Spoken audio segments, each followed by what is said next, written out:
લોકશાહીનું ખૂન ને કાળા દિવસ સમાન છે।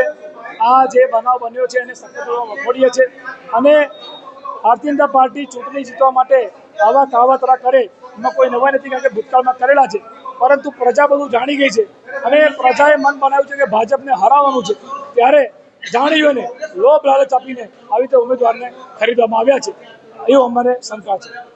આ દેશમાં અને રાજ્યમાં જ્યારથી ભાજપની સરકાર આવી છે ત્યારથી આ ભાજપની સરકાર કોઈ પણ ભોગે સત્તા જોયે છે, સામ દામ દંડ ભેટની નીતિઓ અપનાવીને વોટ ચોરી કરીને વોટ ખરીદીને પણ અને આવી રીતે ધામધમકી આપીને ચૂંટણીના મેદાનમાંથી જાય ના અને ઉઠાવગીરી કરીને આવા ઉમેદવારોને લાવે છે।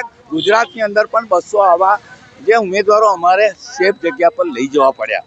અમારા અમિતભાઈ ચાવડા સાહેબે તો આખા રાજ્યની પોલીસ ભાજપની એજન્ટ બની રહી છે, એટલે આ બધું થઈ રહ્યું છે ત્યારે આ લોકશાહીનું હનન છે। આવું મેં જિંદગીમાં નથી જોયું, અમારા સમયની અંદર આવ્યું હતું નહીં, એટલે આ જે જોઈ રહ્યો છે મને ભારે દુઃખ થાય છે। ચૂંટણીના મેદાનમાં લડીને આવો ને, શાના માટે આ પહેલેથી જ ખરીદી લો છો વોટ?